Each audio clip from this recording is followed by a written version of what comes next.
conversando sobre las glomerulopatías secundarias. Y para ello les había mencionado que dentro de las glomerulopatías secundarias existen pues muchísimas patologías que de alguna forma podrían afectarle el glomérulo en forma secundaria, ¿no? Pero tocar esto pues nos llevaría por lo menos un año. Sin embargo, solamente para recordarles, estamos tocando 3 temas fundamentales que tienen mucha importancia. Unos porque son propias de nuestra región todavía, como el capítulo que estamos revisando en este momento, que es la glomerulonefritis post-exotocócica, y las otras 2 debido a su frecuencia, ¿no? La nefropatía lúpica cada vez más es una presentación cada vez más frecuente, ¿no es cierto? Sobre todo en nuestro medio. Perdonen un ratito, a ver, un ratito, me están llamando. Aló, Cecilia, ¿qué tal? ¿Qué tal? ¿Qué tal? ¿Cómo estás? Cuéntame. Sí. Uh -huh. Ya.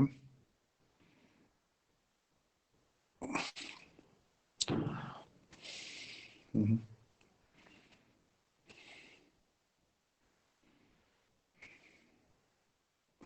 Uh -huh.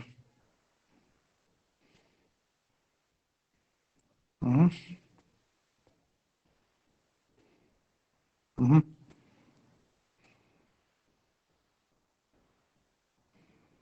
Uh -huh.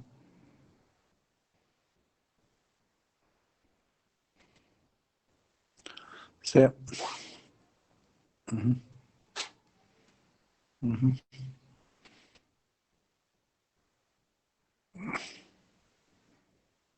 Uh -huh. Uh -huh.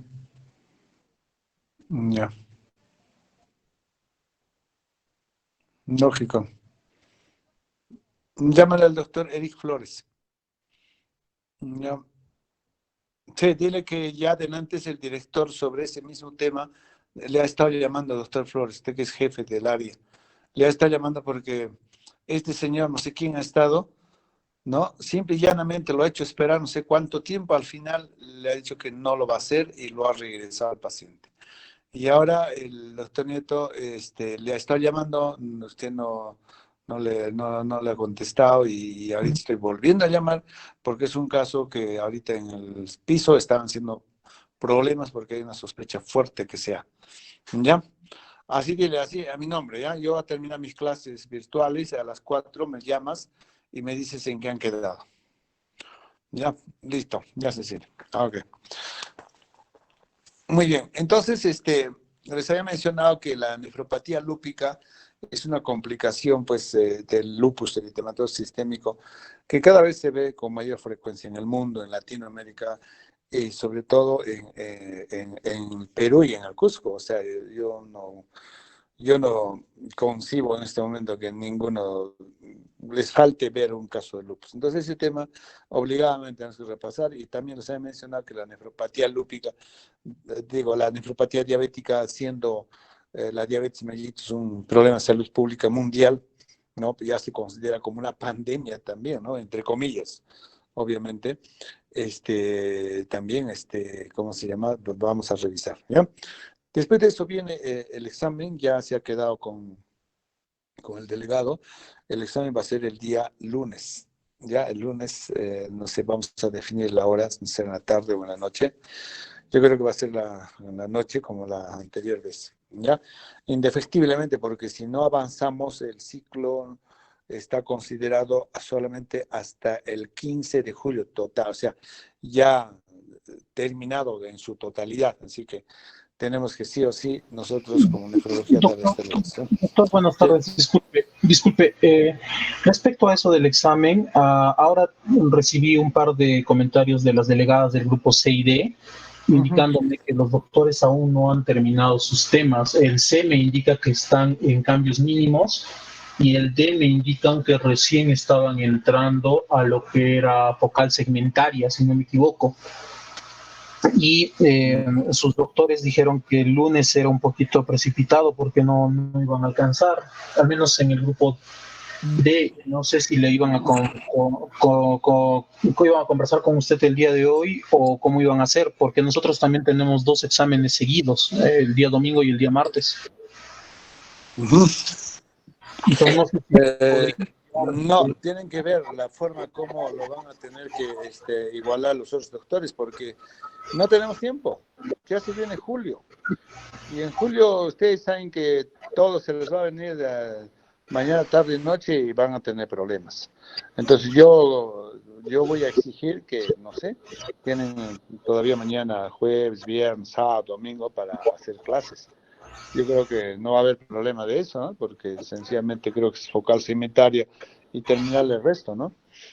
Sí, Y doctor. estas tres nefropatías más se tiene que hacer, porque el problema va a ser para ustedes, ¿ah? No, yo no veo problemas, yo por lo menos yo no me hago problema, pero va a ser para ustedes. Primero, incumplimiento ante la universidad va a decir que no están cumpliendo, están retrasados, etc. Eso lo veremos y voy a hablar con los doctores ahora, ¿no? Ya, entonces, ese tema, a ver, lo dejamos todavía para definirlo, ¿ya? Pero Ya, por el doctor. momento ya el examen estaría programado para el día lunes, ¿ya? Listo. Entonces, estas tres patologías es, como les decía, porque después ya vienen ya los otros capítulos que sí, pues, tenemos que revisar, pero ya después de estas glomerulopatías primarias y secundarias, ¿correcto? Listo. Entonces, ahora, desde el punto de vista histopatológico, en cuanto a la glomerulonefritis post-hepatocócica, estas son variedades, digamos, histológicas que vamos a encontrar en un paciente que tiene glomerulonefritis post-hepatocócica. La más frecuente, este es un estudio, y siempre lo presento porque uno de los hospitales importantes en Latinoamérica, en México específicamente, ¿no? Entonces, han hecho un estudio de 131 casos y han visto que justamente estas las que están presentadas, ¿no? Este es el que vamos a encontrar, ¿ya? Primera, tenemos la glomerulonefritis proliferativa endocapilar difusa, ¿no? Un 66%. Ese, digamos, es la más frecuente, ¿no? Es proliferativa, fíjense, endocapilar difusa. Estaría afectado, a ver, todos me siguen, ¿eh? Todos me siguen, porque esta interpretación es importante. Cuando yo digo glomerulonefritis, ¿no? Estoy diciendo que hay proliferación. De hecho, acá mismo está escrito, ¿no? Hay proliferación, pero acá está el tema. ¿Dónde está afectado? En el endocapilar, o sea, en la capa interna del capilar, nada más. Y cuando dice difusa, es todos los glómerulos, todos. No hay un glómerulo que no esté afectado. Su contrario de difusa sería focal, ¿no es cierto? ¿Correcto? Muy bien. Luego tenemos la glomerulonefritis proliferativa, lo mismo, pero en este caso endo y extracapilar, o sea, la proliferación está en la capa interna y en la capa externa, ¿ya? Pero en este caso es focal, o sea, no todos los glómerulos, ¿ya? Eso se ha encontrado un 16% en 21 casos de 131. Luego tenemos la glomerulonefritis proliferativa endo y extracapilar difusa. Mira, fíjense, es va prácticamente lo mismo que el primero. Los que me están siguiendo seguro que están entendiendo, ¿no? Es el primero, la glomerulonefritis endocapilar difusa, ¿se acuerdan? Pero este es endo y extracapilar, en 6 casos con 5%. Luego tenemos la membrana proliferativa, ¿ya? La membrana proliferativa, ¿no? En un 10%, ¿correcto? En 13 casos en este caso. Y acá, fíjense, ahora que estamos hablando de las glomerulopatías, tenemos la fibrosis glomerular difusa. Este corresponde a la rápidamente progresiva. Se acordarán los que están atentos con las verán que habíamos mencionado dentro de la clasificación, y es reciente esto, ¿eh? Dentro de lo que es la clasificación de las glomerulopatías, la rápidamente progresiva, ¿se acuerda? Y en la rápidamente progresiva, habíamos mencionado dentro de esta clasificación de ¿no? Que justamente la glomerulonefritis post-estreptocócica podría producir una rápidamente progresiva, ¿no? Y esto se ha encontrado en 3% de los pacientes. O sea, ustedes se imaginan un paciente que hace una faringitis o una faringoamigdalitis por un germen, por una bacteria que es del estreptococo beta hemolítico del grupo A y que termina siendo una rápidamente progresiva. Es una barbaridad. Ustedes han visto que las rápidamente progresivas son cuadros muy catastróficos, son cuadros muy, muy severos, ¿no? Y muchas veces de necesidad mortal. Fíjense como un proceso aparentemente banal, porque la mayoría de nuestros pacientes, ¿no?, son secundarios a procesos respiratorios y como hemos visto, más se presentan en niños, ¿no?, entre los 6 a 12 años. Entonces, más o menos esta sería, digamos, la presentación histológica en los casos de glomerulonefritis post-estreptocócica. Siguiente. Siguiente. No, acá está. Acá tenemos justamente con hematoxilina y eosina, el glomérulo totalmente inflamado, ¿no? Con proliferación, ¿no? Sea endo o extracapilar, ¿no? Ya hemos dicho que puede ser difusa, puede ser focal. Siguiente.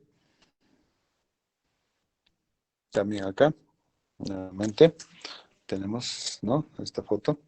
Siguiente. Esta es a la microscopía electrónica, ¿no? Ok, siguiente. Ok, en cuanto a la fisiopatología, fíjense cómo empieza este asunto. Primero tenemos la infección estreptocócica, sea en la garganta, en la faringe o en la piel, ¿no es cierto? Esto ya hemos visto, ¿correcto? Eh, entonces, ¿qué es lo que pasa? De que existen depósitos en receptores de la pared glomerular de complejos inmunológicos, o sea, antígeno-anticuerpo, ¿no? Más su complemento. Entonces, esto se va a ver a nivel de la pared glomerular. Como les he mencionado, no es que el germen, no es que la bacteria va a ir a depositarse dentro del glomérulo, ¿no? ¿No? Sino ya a consecuencia de que justamente se produce esta infección, se produce, valga la redundancia, la formación de estos complejos inmunes. Ahora, hemos visto que no todas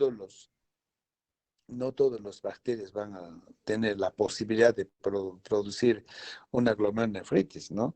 Ustedes imaginan, nosotros a diario tenemos, y sobre todo ahora en esta época de heladas, de friaje, ¿no? Entonces tiene que ser justamente estas bacterias que tienen, ¿se acuerdan? Esa proteína M específicamente, ¿no? Y esos son los que van a producir este complejo antígeno-anticuerpo. Entonces, este complejo inmunitario antígeno-anticuerpo va a activar el sistema del complemento, ¿no? Lo cual, al activar el sistema de complemento, estos complejos, va a producir inflamación, hematuria y proteinuria, ¿ya? Inflamación, hematuria y proteinuria. Lo cual va a terminar produciendo exudación, proliferación mesangial, reducción del coeficiente de filtración, ¿no? Entonces, ¿esto en qué se va a traducir? Toda esta alteración que ya se está produciendo a nivel del glomérulo, en disminuir la tasa del filtrado glomerular, ¿correcto? Y al disminuir la tasa de filtrado glomerular, vamos a tener que el paciente orina poco, va a haber oliguria, va a empezar a producir insuficiencia renal, con retención obviamente de los azoados o sustancias nitrogenadas, ¿no? Y a consecuencia de esto ya hay trastornos también ya del medio interno, como ustedes saben, ¿no? Y va a haber reducción de la fracción de excreción del sodio, ¿no? Esto a su vez se va a traducir clínicamente en hipovolemia, ¿no? En edema, o sea, retención de agua en el organismo, hipertensión arterial, ¿ya? Lo cual, todo este contexto clínico, ¿no?, de hipovolemia, edema, hipertensión arterial, va a llevar a una insuficiencia cardíaca, ¿no? Podría ir con edema agudo pulmonar, encefalopatía hipertensiva y, bueno, el paciente prácticamente se va a complicar, ¿no? Ahora, usualmente esta enfermedad puede autolimitarse, ¿no?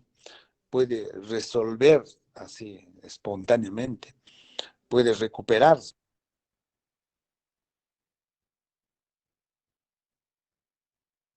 Sin embargo, vamos a asistir probablemente a un paciente, un cuadro que puede ser banal, asintomático, hasta cuadros severos e incluso irreversibles, ¿no? Imagínense que esto termine haciendo una rápidamente progresiva o con formación de semilunas, ¿no? Los que seguramente están siguiendo las clases de la anterior clase justamente tocamos, o sea, que llegue un paciente a una situación de esta es tremendo, ¿no? Podría ser. ¿Ya? Siguiente. Muy bien, vamos a pasar esta diapositiva siguiente. Ok, en cuanto al cuadro clínico, fíjense, se va a presentar entre los 6 a 21 días después de la infección por estreptococo. La regla mnemotécnica dice así: después de 2 semanas de iniciado el proceso respiratorio alto o faringio, puede producir ya un cuadro renal, cuando es respiratorio. Y cuando es secundario a un proceso térmico, o sea, una infección, un impétigo, estas lesiones que hemos visto en estos niños, va a ser de 21 días, o sea, 3 semanas. Dicho sea de paso, ¿por qué decimos que es una enfermedad que nos interesa saber? Porque justamente estos dos procesos que son, digamos, que van a dar origen a esta enfermedad glomerular, son propias de nuestras, ¿no? Los procesos respiratorios es por doquier, es una enfermedad que vive con nosotros y como les había mencionado, tiene que ver mucho con lo que es salubridad o salud pública, ¿no?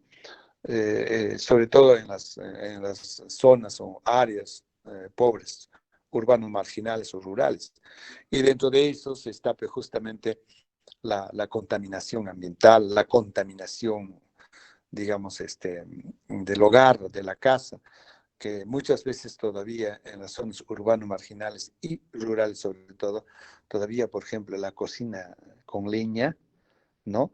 Es el que desencadena, digamos, es un factor coadyuvante para la producción de estos procesos respiratorios. Por eso que nosotros nos interesa saber, porque finalmente de ahí se origina todo este problema.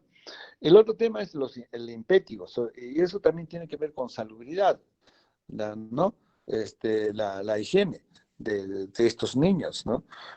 Ustedes habrán visto, ¿no? En las zonas rurales los niños pues están totalmente desguarnecidos en lo que significa higiene, ¿no?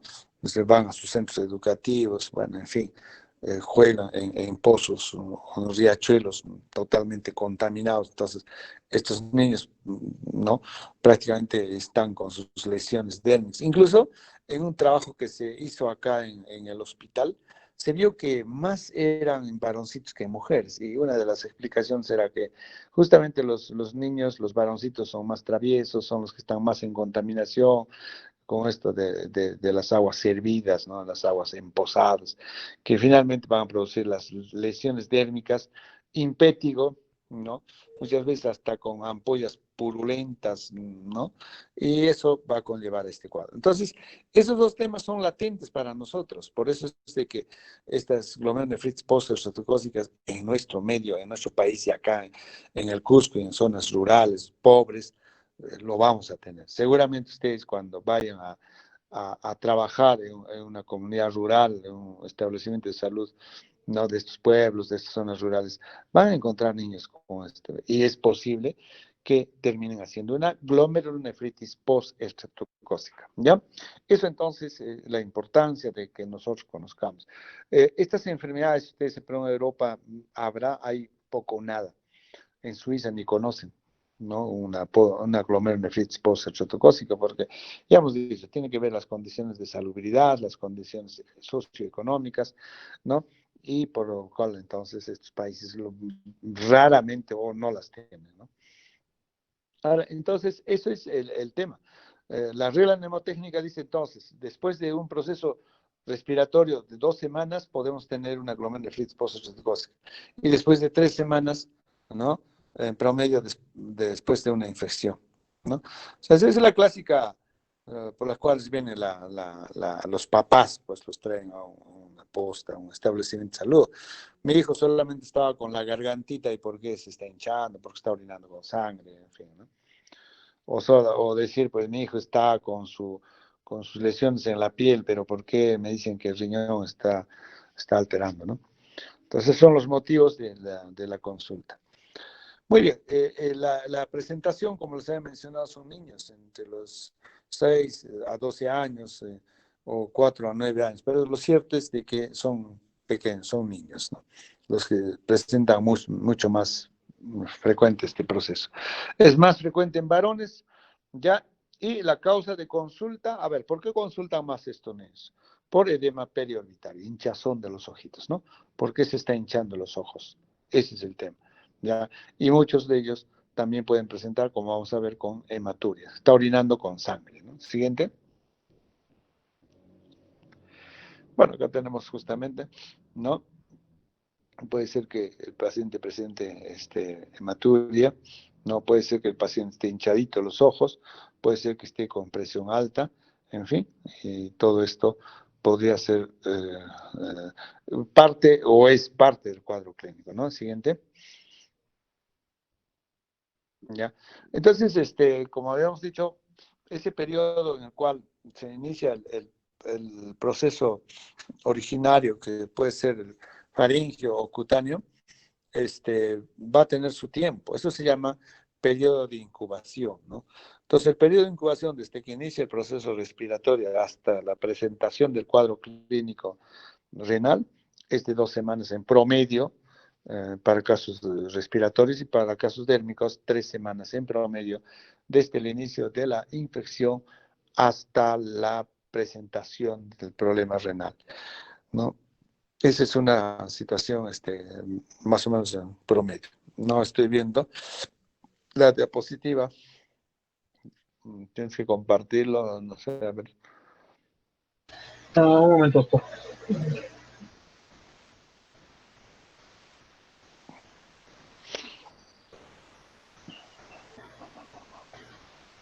¿Se ve? Todavía, ya, ahora sí. Entonces, les estaba mencionando eso. En un 10% de los casos no se encuentra el foco, ¿no? Así de pronto, ni faríngeo ni cutáneo, ¿no? Cada cepa produce inmunidad para sí misma, por lo que no puede producir el cuadro clínico 2 veces por cada cepa. O sea, la pregunta es, ¿qué pasa si yo, bueno, tengo un paciente con glomerulonefritis post-estreptocócica, pero producida por una cepa X, ¿no? ¿Va a dar la inmunidad? Claro que sí, para esa cepa le va a dar, pero ¿qué pasa si tiene otro proceso, ¿no? Entonces, puede haber entonces reinfecciones, ¿no? Segundas infecciones. El periodo de latencia entonces se va a cortar a 2 a 3 días. Puede pasar eso, ¿no? Pero sí se puede dar. Nuevamente, se puede repetir glomerulonefritis, pero, como les digo, por otro tipo de cepa. Siguiente. Muy bien. Entonces, mira, fíjense, el edema se va a presentar un 93% de los pacientes, o sea, casi en todos, ¿no? Y va a ser periorbitario, aparte de eso, puede ir pues con anasarca, ascitis, bueno, ¿no? El edema característico de los niños, ¿no? Empieza en los ojos, luego ya recién en las otras partes del cuerpo, y esto va a causar disminución del filtrado glomerular y no es compensado por disminución proporcional de la reabsorción tubular. Correcto, esa es una cuestión muy importante. En el 94% se va a presentar hematuria. En la mayoría de las veces es microscópica. En un 30-50% puede ser macroscópica. El problema está que, bueno, claro, si el niño presenta una hematuria que se ve, está orinando sangre, obviamente el papá, pues, de un salto ya está con un doctor, con un médico, con un pediatra, con un nefrólogo, ¿no? Pero el problema está cuando es microscópico, que es la mayoría de las veces, ¿no? Pero la hematuria es una presentación bien frecuente. Esta es la triada clásica, ¿no? Edema, hematuria, y la hipertensión arterial de un 81%. Aumento del gasto cardíaco, hay resistencia periférica, aumenta, en este caso, por el prestigio natriurético auricular y reducción del sistema renina-angiotensina, ¿no? Entonces, esta es la triada clásica de un paciente que está cursando con glomerulonefritis post-retrocócica, ¿no? Como verán acá, básicamente más importante es la hematuria, la hipertensión, el edema. O sea, quiere decir que está cursando más con síndrome nefrítico, ¿ya? Entonces, el paciente que tiene glomerulonefritis post-retrocócica fundamentalmente cursa con síndrome nefrítico. Puede también producir proteinuria, bueno, en fin, ¿no? O inclusive podría llegar a ser un síndrome nefrótico, o sea, un mixto, ¿no? En esos casos el pronóstico no es tan bueno, ¿no? Entonces, pero básicamente, si usted me pregunta, entre síndrome nefrítico, el síndrome nefrítico es el que va a presentarse con mayor frecuencia. Siguiente. Entonces, ya, digamos, describiendo ya un poco más la clínica, vamos a encontrar congestión del aparato cardiovascular, como hemos dicho, ya esto puede conllevar incluso a una falla cardíaca, ¿no? Va a haber hepatomegalia, el pulso puede estar lento, hay disminución del volumen urinario, orina poco, soplo sistólico, palidez, el paciente está decaído, anorexia, puede haber cefalea y dolor abdominal, ¿no? Náusea, vómitos, en fin. Pero lo característico, como ya les he dicho, es el síndrome nefrítico, o sea, hematuria, hipertensión arterial, que puede ir también con proteinúria y todo eso. Y a raíz de todo este asunto, se presenta todo este cortejo signo sintomatológico. Siguiente. Ahora estamos justamente, mira, el impétigo no puede presentarse en las manos, rodilla, en la región peribucal, como en el caso en esta foto, en la nariz, ¿no? Y generalmente, muchas veces, ni siquiera pues es porque el estreptococo justo está en la cara, ¿no? Sino que los vectores como estas son los que pican, lesionan la piel y consecuentemente se van a infectar por estos microbios, por estas bacterias, ¿no? Entonces va usualmente con picadura de insectos, con sin prurigo, o sea, escozor, más infección secundaria, ¿no? Esto puede ir en los brazos, en las piernas, como habíamos mencionado. Siguiente.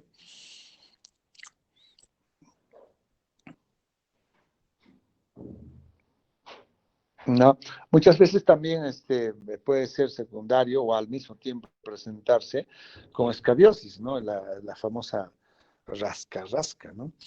Estas escabiosis impetiginzadas, o sea, complicadas, ¿no? Con bacterias, tanto en la ingle, en las axilas, en los genitales, en los pliegues interdigitales, ¿no?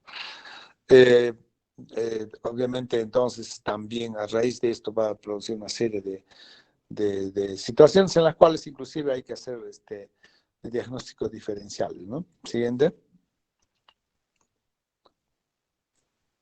Vamos a pasar esta también. Ok. Esta es la duración de los signos de la glomerulonefritis post-retrocócica, ¿ya? Más o menos el edema, la oliguria, ¿no? Y la hipertensión arterial dura una semana en esta enfermedad. ¿Ya? La hematuria macroscópica también una semana. La proteinuria puede ir hasta 4 semanas, ¿eh? 4 semanas. Retención nitrógena, 4 semanas. Hipocomplementemia de 4 a 6 semanas. O sea que el complemento 3 y 4 que están disminuidas pueden durar hasta 6 semanas, ¿no? La hematuria o eritrocituria también llamado, puede también durar hasta 4 o 6 semanas. ¿Ya? Este más o menos son los tiempos que duran de estos signos, de estos síntomas de esta enfermedad, ¿no? Siguiente. En el laboratorio, ¿qué vamos a encontrar? Vamos a encontrar que muchas veces la ureacreatinina va a estar elevada, o sea, quiere decir que la función renal está alterada. El C3 en el 96% va a estar disminuida 2 semanas. Se normaliza, como hemos visto, a las 6 o 8 semanas. La hemoglobina va a estar baja, ¿no? O sea, va a haber anemia, ¿no? Los leucocitos pueden estar normal, la morfología índices normales. La proteinuria, fíjense, proteinuria cualitativa, 1 a 3 cruces puede haber, o sea, puede haber proteinuria, ¿no? En el 15% de los casos, la proteinuria puede llegar a un rango nefrótico. Es lo que les decía, ¿no? Puede llegar a ser más de 3,5 gramos en adultos o en niños más de 40 miligramos metro cuadrado hora. En el sedimento urinario, ¿qué vamos a encontrar? Vamos a encontrar ya lo que ustedes saben, eritrocitos deformados, ¿no? En forma de acordeón, ¿qué cosa se llama eso? Crenocitos, puede haber acantocitos, puede haber esquistocitos, o sea, eritrocitos deformados. ¿Por qué? Porque estos eritrocitos, al pasar por la zona lesionada del glomérulo, se han deformado y van a optar esas formas, ¿no? Estos eritrocitos deformados, ¿no? Van a acompañarse con cilindros, los cilindros hemáticos o eritrocitales, ¿no? Entonces, si yo tengo hematuria de origen glomerular más cilindros, definitivamente es de origen glomerular. Y si estamos frente a un niño con sospecha de una glomerulonefritis post-exotrófica, el diagnóstico ya está hecho, ¿no? Siguiente. Por otro lado, fíjense acá esta situación que siempre seguramente han escuchado o han visto solicitar, ¿no? Para los pacientes. La antiestreptolicina. Fíjense, o ASO también, ¿no? La antiestreptolicina o ASO, ¿no? Normalmente hay hasta 200 unidades UT, ¿ya? Pero cuando ya pasa los 200 unidades se considera positivo. Mayor de 200 ya te hace diagnóstico de glomerulonefritis. ¿Ya? La pregunta es, ¿se presenta en todos los pacientes? No. Hasta en un 80% la ASO, la antiestreptolicina O, está elevada. En un 20%, teniendo la enfermedad, puede ser negativa. Entonces, es una cosa que sí tienen que tener en cuenta. Eso es punto número 1. Punto número 2, en relación a la ASO, ¿no? La elevación, ¿no? Te indica que está inflamado por el estreptococcus. Pero que te diga que por lo que está muy elevado es muy severo el cuadro, no te habla de severidad. Puede estar con más de 200 hace diagnóstico, con 300, puede estar con 500, puede estar con 800, puede estar con 1000. Bueno, eso va a ser independientemente. No por lo que tiene 1500 y otro tiene 800, el de 1500 sea mucho mayor, no. Entonces, esa situación tenemos que considerar, ¿no? El pico más o menos está entre 1 a 1 mes y medio después de la infección. También podemos tener la anti-hialuronidasa, ¿no? El anti-NAT-ASA, así se escribe, y el anti-desoxirribonucleasa, ¿no? El anti-DNA-ASA-B. ¿No? Está elevado también en forma constante. Acá tenemos un cuadrito en el cual nos podría ayudar estos marcadores serológicos, ¿no? Para diagnosticar la glomerulonefritis post-exotrófica. La ASO está elevado casi siempre en la faringitis. En la piodermitis, o sea, cuando es proceso dérmico, puede o no puede, ¿ya? La anti-hialuronidasa, con lo que hemos mencionado, en los dos, faringitis, piodermitis, ¿no? Igualmente la anti-NAT-ASA, en la piodermitis puede o no puede. La anti-hialuronidasa, la AH, está en los dos elevados, ¿ya? La antiestreptokinasa en ambos puede estar más o menos, no siempre. Cuando es positivo puro, casi siempre está presente. Cuando dice más, menos, puede o no puede, ¿ya? Entonces, estos marcadores inmunológicos es importante para hacer diagnóstico. De estos, el que más, digamos, prácticamente utilizamos, consideramos, es la ASO. Cuando hablamos de ASO, la AS se refiere a la antiestreptolicina. Antiestreptolicina. Y cuando aumentamos la O, eso ya hace ASO, la antiestreptolicina O. Por más de 200 unidades TOT, ya es positivo. La pregunta es, ¿en todos, en el 100% está elevado? No, manan, solo en el 80%. En el 20%, teniendo la glomerulonefritis post-citocócica, ¿no? Va a estar negativo en un 20%. Esa es una situación que tenemos que tener en cuenta. O sea, no necesariamente hace diagnóstico.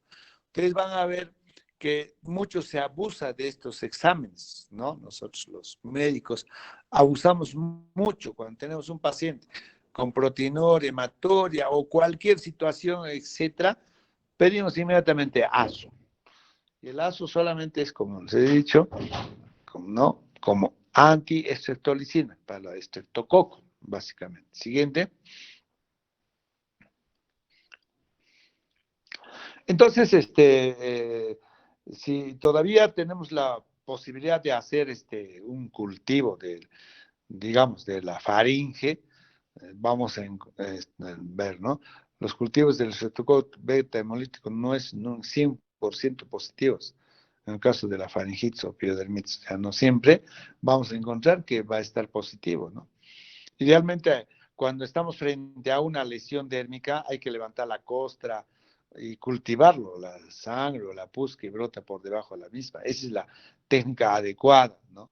Para, para hacer este cultivo de estas lesiones, ¿no? Siguiente. ¿Con qué enfermedades debemos hacer diagnóstico diferencial? O sea, ¿con qué enfermedades podríamos equivocarnos, ¿no? Al diagnosticar? Primero tenemos la púrpura de Heno-Schönle.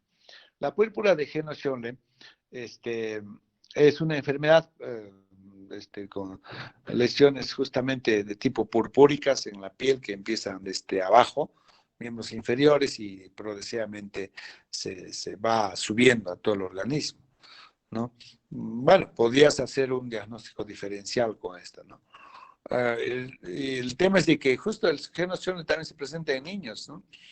Hay un brote petequial que te puede hacer confundir en los glúteos, muslos, pantorrilla, etc. Puede ir con edema en tobillo, artralgias, rectorragias, ¿no? La otra enfermedad por la cual siempre debemos equivocar, o sea, hacer diagnóstico diferencial, es la nefritis familiar o enfermedad de Alport. La enfermedad de Alport es una enfermedad congénita, ¿ya? Es de herencia autosómica dominante. Se presenta más en sexo masculino. Bueno, hasta ahí podríamos confundir. Puede ir con insuficiencia renal crónica. Y el tema del Alport, lo que nos va a diferenciar es que el Alport va con sordera, ¿no? Y puede ir con síndrome nefrótico y nefrítico. Pero si el pacientito, ese niño, es sordo, más tengo que pensar en Alport que sea una glomerulonefritis post-citocócica. Es el diagnóstico diferencial. El siguiente.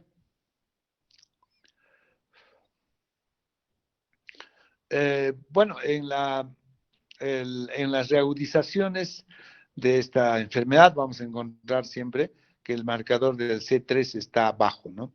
Entonces, ese es un tema, ¿no? Que tenemos que también pensar, ¿no? Pues una reagudización de nefritis crónica, pero lo que nos va a confundir es que el C3 está bajo. Pero ¿de qué crónica puede ser? A ver, que nos haga confundir, bien confundidos, sería de la membrana proliferativa primaria, ¿se acuerdan? Que va con complemento bajo, ¿no? También esta enfermedad va con bajo. Y si es niño, ya me he quinceado, pues, ¿no? Puede ser una membrana proliferativa primaria o puede ser, pues, una glomerulonefritis post-citocócica, ¿no? Por otro lado, también debemos hacer diagnóstico diferencial síndrome urémico hemolítico, ¿no? El síndrome urémico hemolítico justamente va con hemólisis, va con insuficiencia renal aguda, con la trombocitopenia. La hematuria benigna recurrente, ¿no? Hematuria asociada a cuadros infecciosos, sin edema, sin hipertensión, así va esta. Pero en todo caso, siempre considerar estas patologías para poder diferenciar, ¿no? Nos hace confundir, pues definitivamente, ¿no? Pero si tú tienes un niño de un estrato socioeconómico bajo, viene de una zona rural, urbano marginal, con un problema de desnutrición, yo qué sé, bueno, y tiene pues lesiones faríngeas, si es que todavía la encontramos, lesiones dérmicas y está haciendo este cuadro, bueno, tenemos que hacer el diagnóstico, ¿no? Siguiente. ¿Cuáles son las complicaciones de esta enfermedad? Tenemos la insuficiencia cardiorrespiratoria, un 6%, esto por hipervolemia, congestión pulmonar, oliguria, por el cardiomegalia, congestión parailiar, imágenes de condensación pulmonar y derrame pleural. La encefalopatía hipertensiva puede complicarse en un 1%. Hipertensión arterial elevada, síntomas neurológicos, ¿no? Puede haber edema cerebral, cefalea, vómito, alteraciones visuales, mirada fija, convulsiones y coma, ¿no? Esas son las complicaciones, ¿no? O sea, imagínense llevar a un edema agudo pulmonar, a una insuficiencia cardíaca, a una encefalopatía hipertensiva, porque esos niños van a ir con síndrome nefrítico, pues, ¿no? Un niño con hematuria, hipertensión. Puede complicarse también con insuficiencia renal aguda, ¿no? Entonces, estas complicaciones siempre hay que tenerlos en cuenta. Siguiente.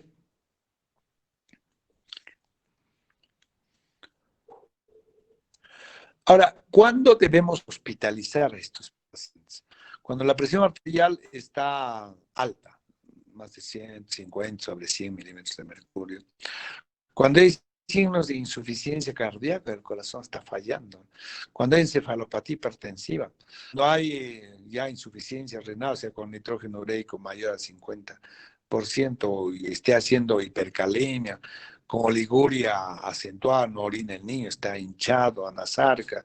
En fin, estos pacientes son para hospitalizar, ¿no?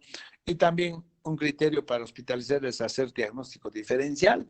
No va a ser que sea un Genoschole, puede ser, no sé, un Alpor, no lo estoy definiendo bien, puede ser una glomerulonefritis membrano proliferativa primaria, que dicho sea de paso, si es que de los 85 que están conectados, prácticamente un niño que tiene glomerulonefritis postetrotucócica es el mismísimo cuadro de la glomerulonefritis membrano proliferativa primaria, ¿ya? Eso ya tienen que tener en cuenta. Siguiente. En cuanto al tratamiento, ¿no? Si es que tenemos un paciente con esta enfermedad no complicada, que es un 95%, ¿no? O sea, quiere decir que el 5% sí pueden complicarse, ¿no? Y a veces severamente, ¿no? Entonces, en estos casos, hay que dar una dieta hiposódica por 4 semanas con proteínas normales. Ya habíamos dicho, en niños no se restringen las proteínas. Hay que restringir líquidos ricos en potasio, ¿no? Estamos viendo que hacen insuficiencia renal, o hipercalemia, en fin, ¿no? Entonces, esto hay que tenerlos en reposo relativo a estos pacientes, que generalmente son niños. Hay que utilizar diuréticos de ASA, 2 miligramos por kilo por dosis de 2 a 3 veces al día, ¿no? Y la penicilina. Fíjense, pocas veces vamos a ver que, oye, penicilina, bueno, por lo menos a ustedes ya es un poquito inusual decir que el tratamiento con penicilina, ¿no? Imagínense, ustedes están ya en una época en la cual la penicilina ya pasó, ¿no? O definitivamente se utiliza con menor frecuencia y para casos puntuales. Ya el abanico de las posibilidades antibióticas pues es tremendamente, se ha desarrollado, ¿no? Pero en esta enfermedad va muy bien. Y si son niños todavía ni hablar. La penicilina benzatínica, 50.000 unidades por kilo intramuscular. Y máximo se tiene que dar hasta 1.200.000, ¿no? Entonces, eso. La preguntita es del millón. Eh, Si yo le doy penicilina a este niño que todavía podría encontrar, porque usted, doctor, me está diciendo que a las 2 semanas de iniciado el cuadro respiratorio se va a presentar el problema renal. Y si yo le doy penicilina, ¿va a variar su curso clínico? No sé si me están entendiendo. ¿Va a variar? ¿Se va a curar? ¿El problema renal va a parar? No, definitivamente no. El cuadro del inmunológico ya se ha dado. El glomérulo ya está dañado. No por lo que le voy a dar la penicilina y va a matar los microbios que todavía podría estar en la garganta o en la piel, ¿eh? Por si acaso. Muchas veces ya no encontramos. Dice, oye, que solamente después de la gargantita, doctora, mira, mi hijo se ha hinchado, está orinando sangre. Cuando le miras la garganta ya no hay nada, pero estaba con su problema respiratorio, ¿no? Pero muchas veces podemos encontrar todavía a los pacientes con sus lesiones en la garganta, con sus lesiones en la piel. De nuevo, entonces me pregunto, si yo le doy penicilina para esas lesiones de la garganta o de la piel, ¿va a variar el curso clínico de la enfermedad? ¿No? Preguntas de examen que ya se les estoy adelantando. ¿Va a variar? Entonces la respuesta es mana. El problema renal ya se ha dado ya. Entonces seguramente alguien de ustedes está diciendo, ¿y para qué entonces ya le das la penicilina? Ustedes saben que esto puede terminar haciendo no solamente infección respiratoria, bueno, o dermatitis, simpética, puede hacer una sepsis, o sea, complicar ya otro. Pero el tema renal ya se ha dado. Eso nadie lo va a parar. El complejo inmune ya está dado a lesionar el glomérulo y va a tener que seguir su curso. Si me han entendido eso, están bien. Si no me han entendido, pregúntenme, yo les repito, les explico un poco más, ¿ya? Ustedes tienen que saber esto, porque cuando estén en el Serum, ahí sí a nadie vas a preguntar, porque vas a estar en un pueblito donde apenas con quien puedes hablar es con el dueño del restaurante donde te dan tu pensión, ¿no? Y no le vas a preguntar pues, a la dueña de la pensión, decir, señora, ¿qué hago? Tengo un niño, ahorita le he dejado en la posta y voy a hacer esto. A nadie, ni a tus amigos, que tal vez son tus colegas que están en la otra posta, porque hay, generalmente en los pueblos hay postas pues, del ministerio, hay postas del Seguro Social. No vas a ir a preguntarle, pues, te imaginas a Héctor preguntando a una chica de Bolivia. Así, ¿dónde has estudiado? Pues no sabes esto, ¿no? Pues tienen que, ¿no? Entonces ustedes como están yendo de una universidad donde están egresando muy buenos médicos, entonces tienen que ir ya ustedes a definir las cosas y hacer bien las cosas, ¿ya? En el CERU. Entonces ya cuando está con lesiones, ya no, o sea, dale el tratamiento antibiótico, claro, para desaparecer los microbios, matarlo, pues si están todavía en la garganta o en la piel, pero el tema renal ya no va a revertir, ¿no?